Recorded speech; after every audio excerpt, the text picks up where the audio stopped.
Dennis, roadsides, bit of a potential problem there. Absolutely, Rob.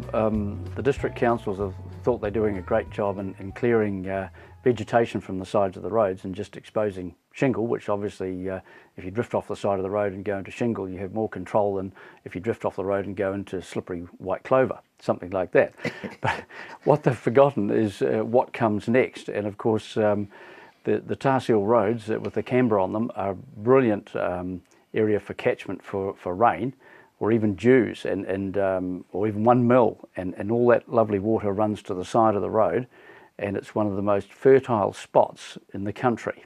It gets irrigation where there is no irrigation because it just runs there, and if there happen to be fertiliser trucks whizzing past, all sorts of things. It's a very, very fertile area, and of course up springs things that were underneath that layer, things like wild turnip, things like wild carrot, potentially wild radish.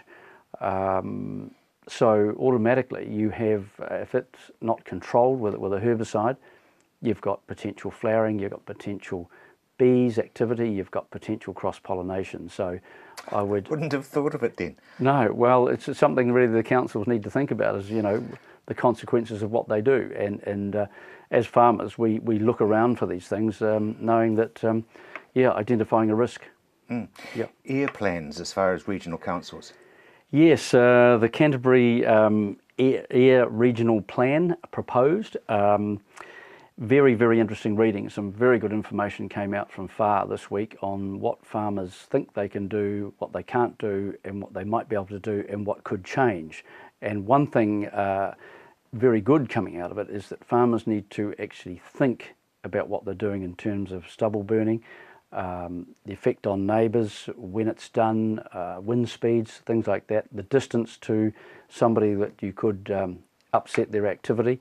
And yes, there will need to be more forms filled out, more things done. More compliance. More compliance. We're talking about a minimum, a smoke management plan that has to be done by the land manager, and readily available if somebody from ECAN comes around. It is all-encompassing and quite wide in its scope. If you read some of those conditions there, you're really going to take, it's going to take about 5 headaches in 3 days. Okay. To write. How's the harvest going? Because it's been pretty wet, and I've seen some crops are going black. Oh, there's been some twitchy farmers out there. There's been some farmers even turn their grass seed with hay rakes, and albeit very, very slow. And very gently, Dennis. Very, very gently, not to shake any seed out. Some seed is lost, but so wet underneath the windrows, and farmers do their best to grow a great crop with lots of dry matter. And of course, as soon as you windrow it, you bring it into a huge swath. If it rains under there, sometimes that's a benefit. Some of the seed will shell from the top and be caught in the swath, and when you pick it up with probably a draper, because I don't think pea lifters would get underneath there because it's just too wet. Some of the seed is kept, but on more open crops and Italian type crops, the seed just shatters and falls on the ground. And of course, there's got to be a sort of a minimum moisture level, though. I mean, how do you get around that?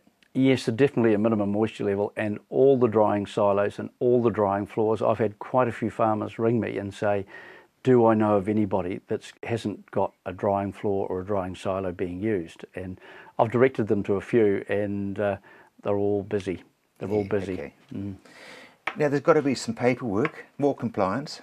More compliance, but sensible compliance, I believe. Dennis Carter, I didn't even think you'd say that. Sensible compliance. Well, some things, you know, you need to have an audit trail, and things like grower declarations that seed came from that field, so forth. Tags, certification tags, and identification tags need to go with the crops to the dressing stores.